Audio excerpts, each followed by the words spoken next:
Ho, every one that thirsteth, come you for water, and he that hath no money, come you, buy and eat. Yes, come, buy wine and milk without money, and without price. Welcome to Harbingers Inkhorn. I give this message only at the beginning of the books, not each chapter. I have come to offer water in a thirsty place, to declare the former things, and the new which come forth now, to proclaim the year of the Lord's good pleasure. Read along at www.mechon-mamre.org. That's www.mechon-mamre.org. Go to the top of the page, click the English Bible at the top. Then you can select the book that we're in. If you ain't online, you can follow along with your King James Version. Some words will be a little different, but the meaning, it can't be missed. I ask that you forgive me when I commit an error. Zephaniah chapter 1.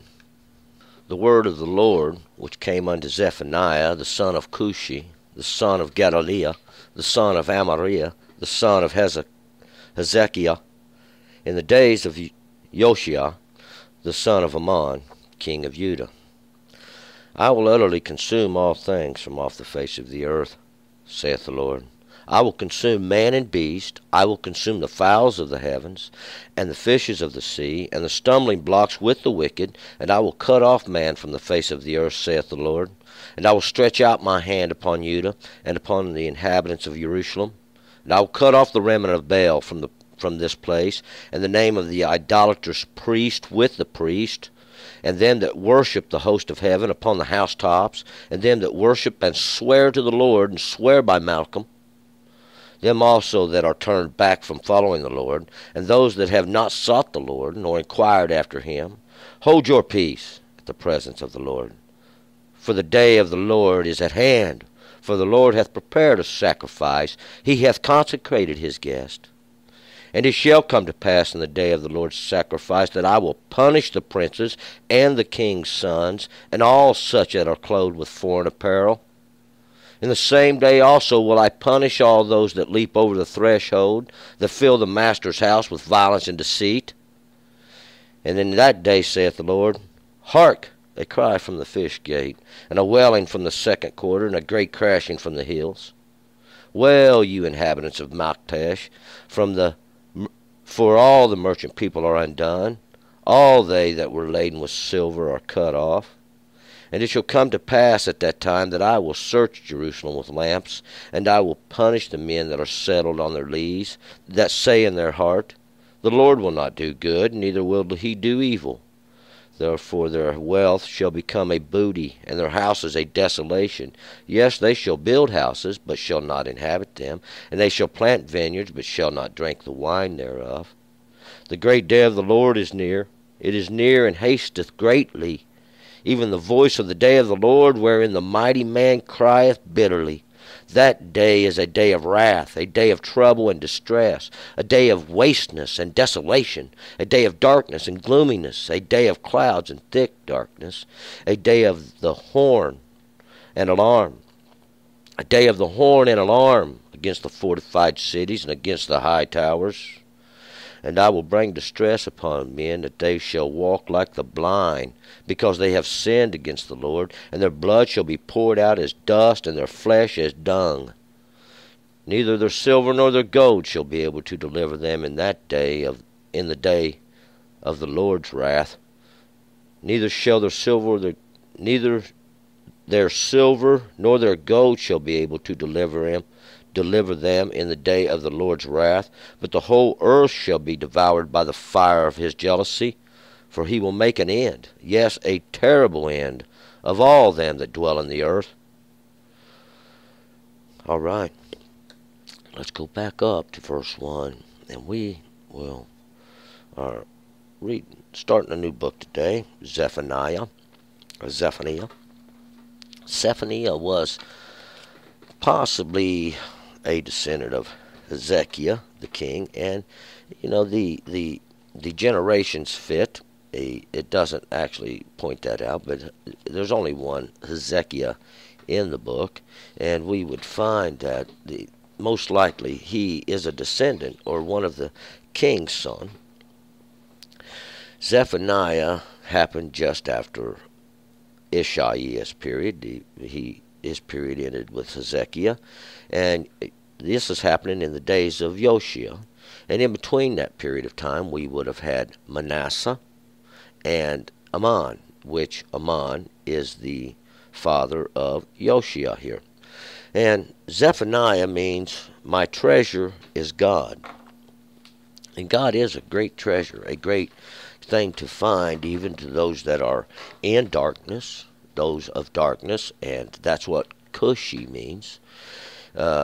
Because those that are in darkness, those that don't have the understanding of God, once the understanding of God is revealed, and you see now that God has set a great wrath in the earth. God has set great judgment in the earth, and it is the thing that has great darkness. It is the darkness even of the earth.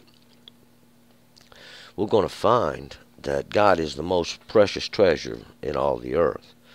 And Cushi was the son of Gedaliah.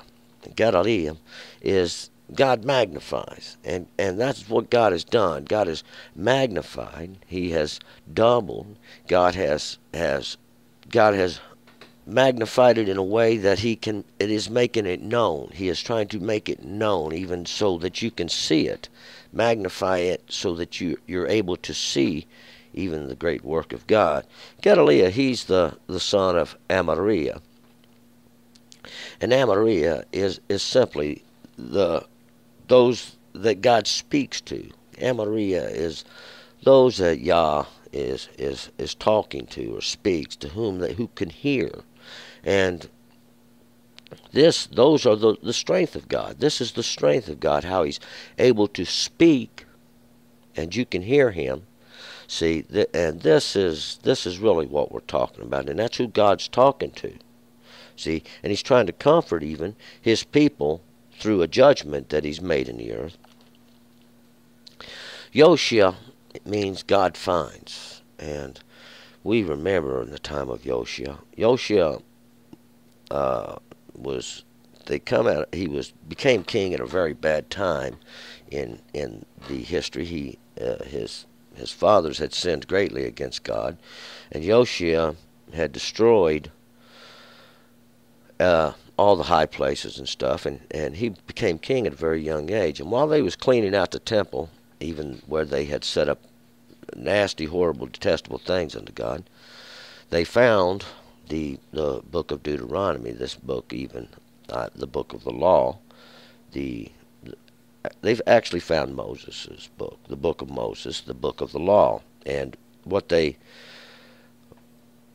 this was a great turning point. But see, we'll find that God still punished, because God told them, he says, I'm still going to punish because of the sins, though you turned. And he was the son of Ammon, and Ammon was the master workman. And at that time, this is what God was still doing. He was still working on his master work. He was still working on his great plan, even making an example, because this was what it was going to be used for from the beginning. And so we'll find that, and during this period of time, God will find the master workman who will accomplish this task. Verse 2, I will utterly consume all the things from off the face of the earth, saith the Lord. Because God he had reached the limits of his patience.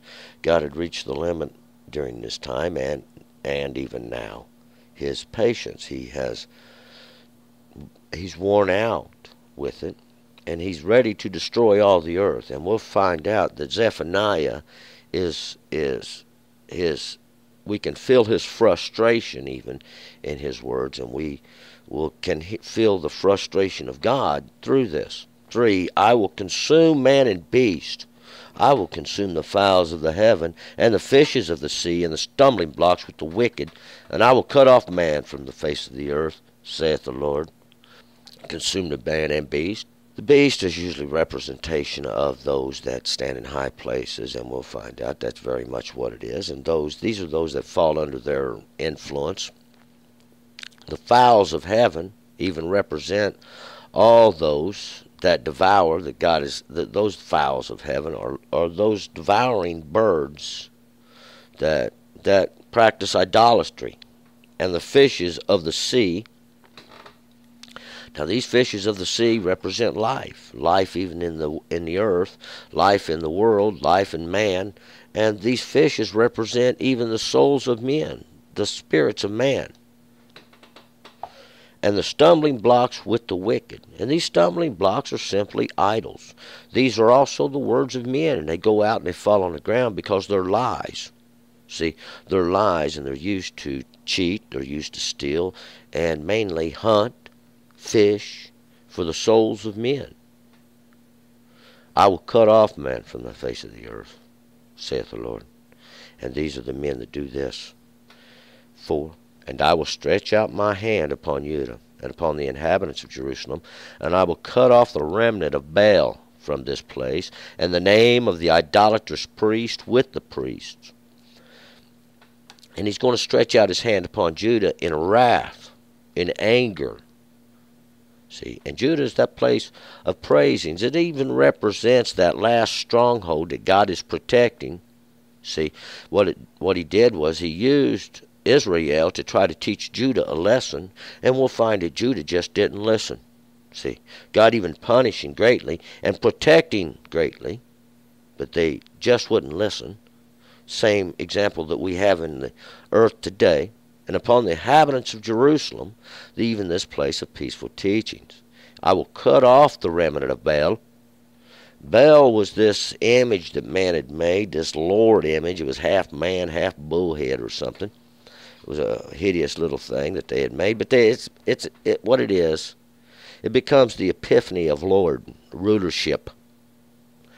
In the name of the idolatrous priest. And those idolatrous priests, those are the ones that run their mouth, they have no understanding. They teach the words of men and what men tell them to teach with the priest.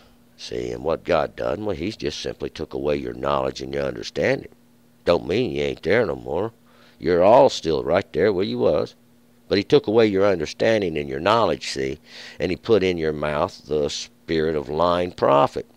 5, and them that worship the host of heaven upon the housetops, and them that worship, that swear to the Lord, and swear by Malcolm. God's destroying all this. Them that worship the host of heaven and upon the housetops, they think they can get up on top of something and worship and get closer to God. Well, you have no understanding of God. See, that's not the way God works. You worship the host of heaven. But we remember from the book of Deuteronomy that it was the host of heaven. God give all the earth to worship. Whatever you can imagine, anything you got, all your understanding, whatever you can worship it, this is all right. But unto the house of Israel, unto Judah, he didn't do this. See, and Judah and Israel are one. They're one. They may be divided in their understandings. They may be divided, but it doesn't matter. It doesn't matter. And them that worship and swear to the Lord, and swear by Malcolm. And those that worship and swear to the Lord, as we find in 2 Kings chapter 17, they worshiped God, or they think they worship God, but they swear by the name of Malcolm. And Malcolm is simply this Malek. It's basically a king image or a king head that was set up, or there's other ways we could interpret this, but it's just a king head. And what it was a detestable, nasty thing that they had used and set up to worship. And it's basically a head.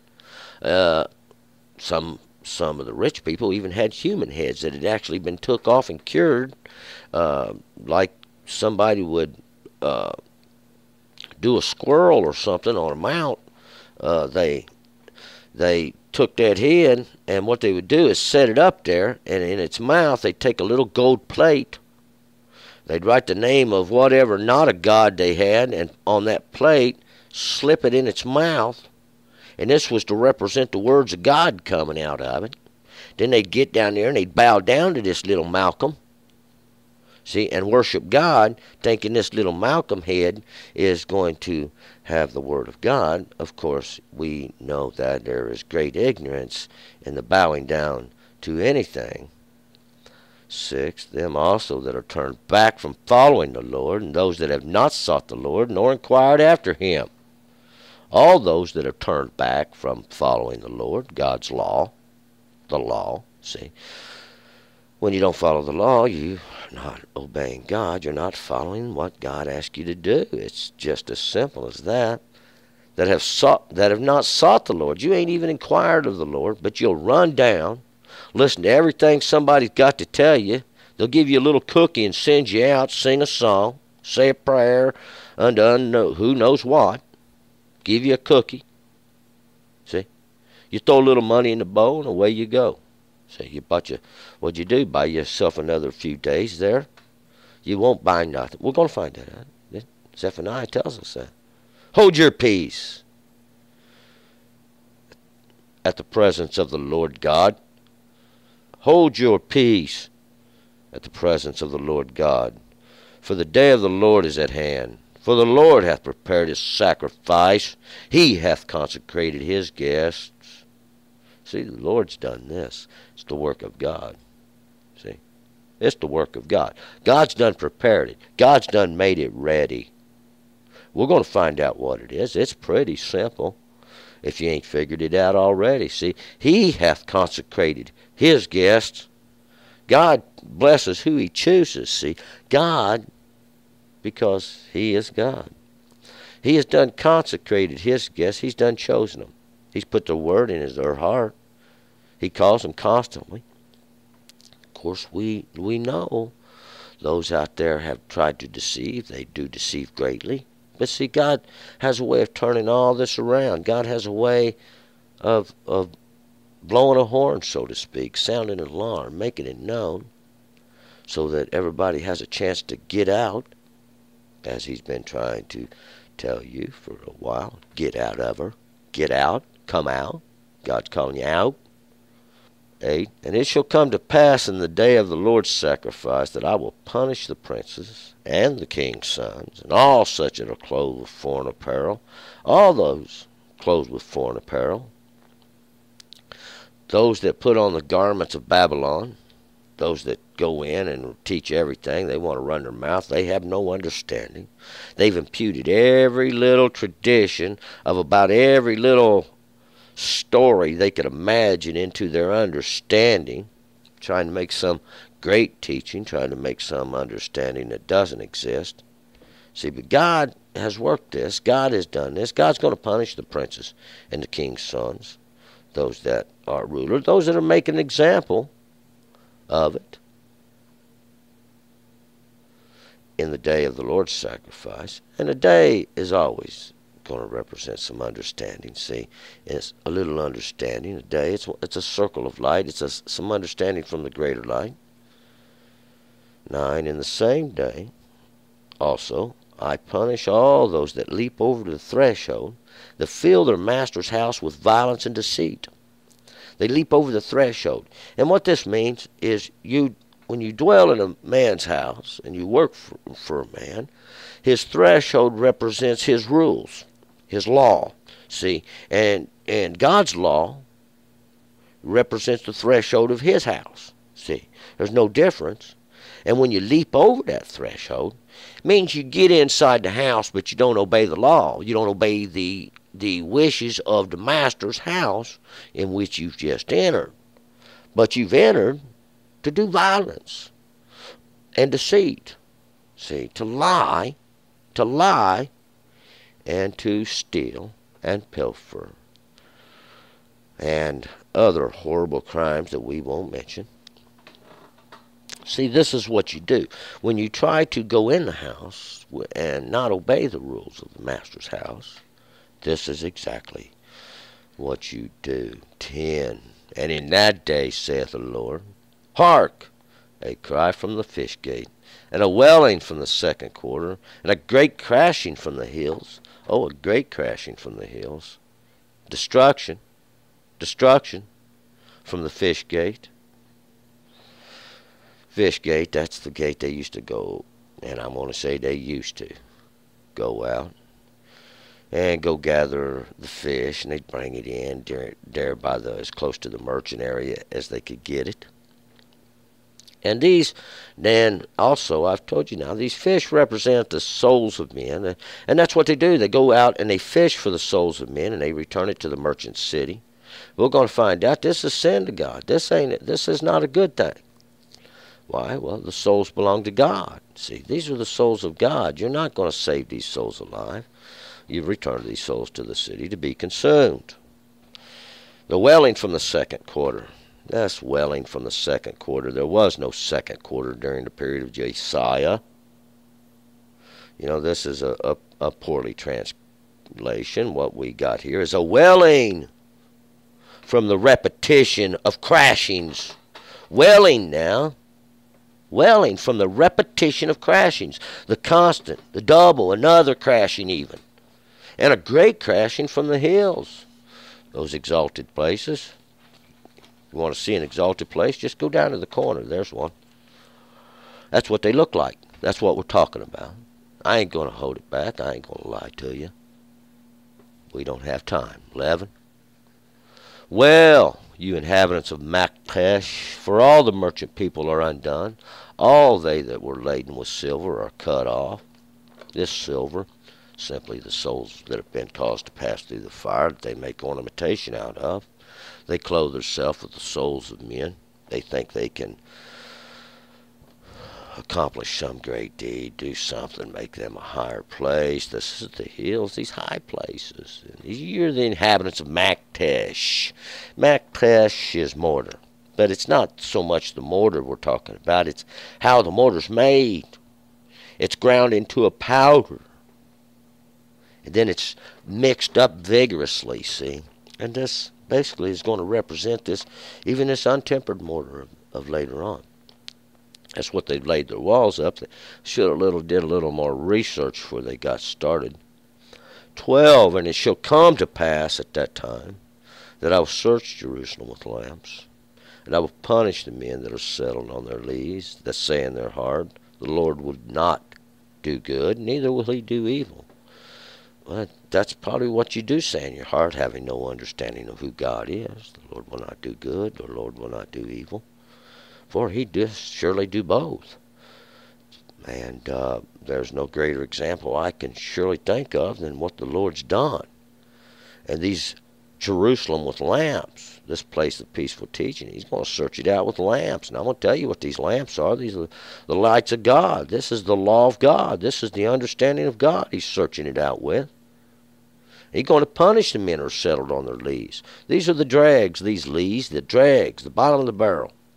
They've got down to the wine, see? The end of the season, they've got down to the wine, they're drunk. That's what happens, see? Is when you get your new harvest from the grape, we get the fresh, sweet juice.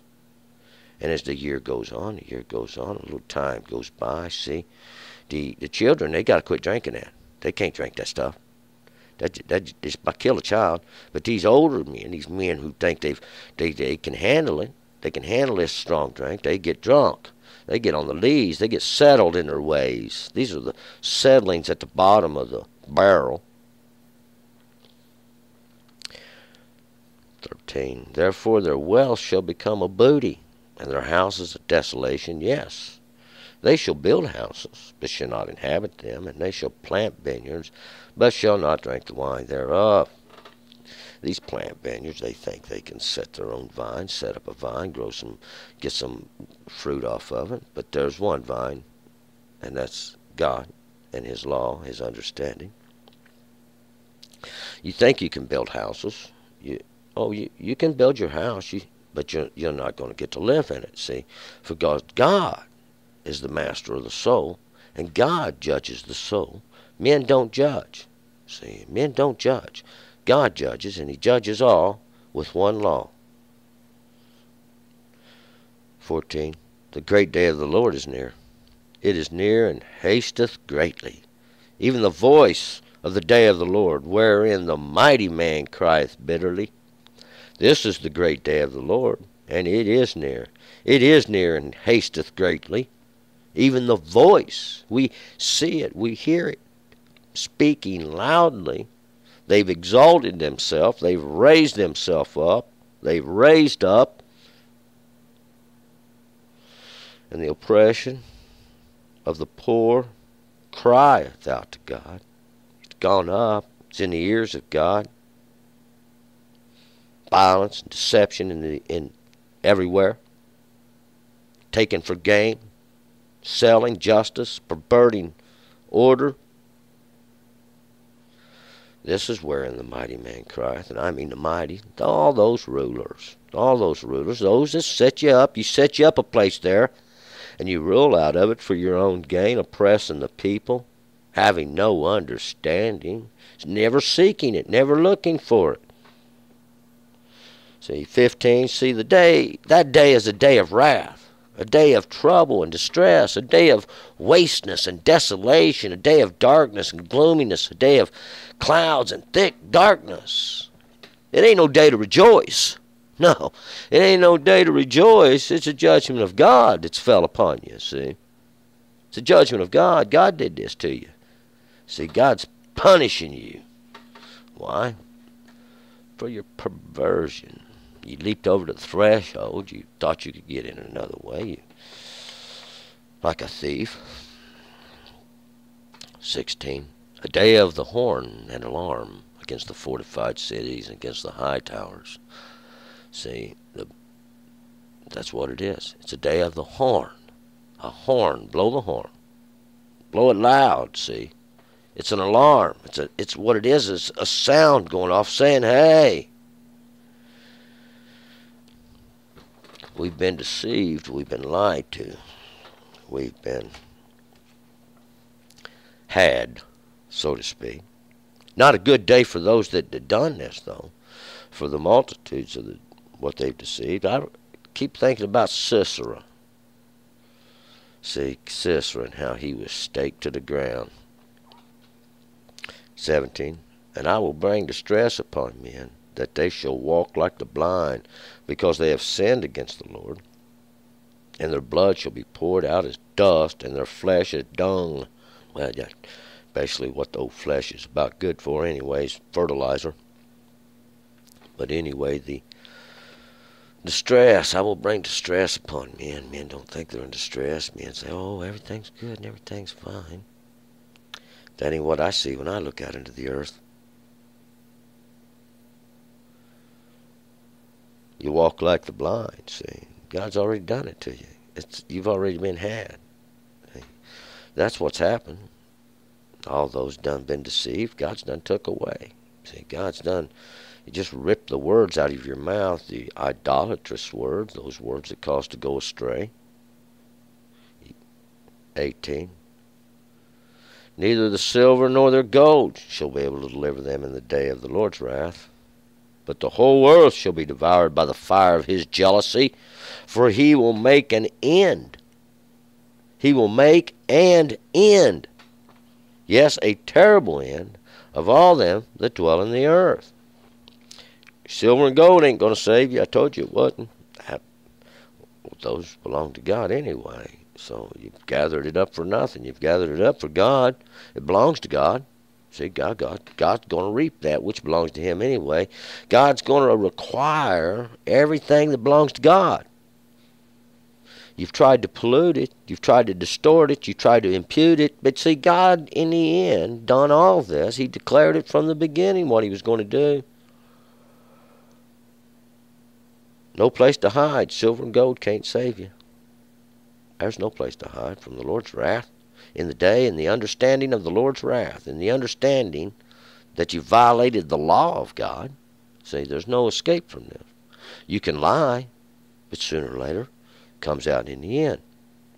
See, this is the jealousy of God. This is the fire of His jealousy. See how He did that? That's how God works. Judgment, wrath. For He will make and end. See? He will make and end. He made the beginning and He made the end. See? He made the beginning of it. Set the limit of it. There's nothing nobody can do about it, see? A terrible end for all that dwell on the earth. It's a terrible end, ain't it? That's what you did to God. That's what you did to God. Mocked him. Mocked the Lord your God. Set up an image. Lied. Imputed. So turn and return. All right. Let's move on to chapter 2.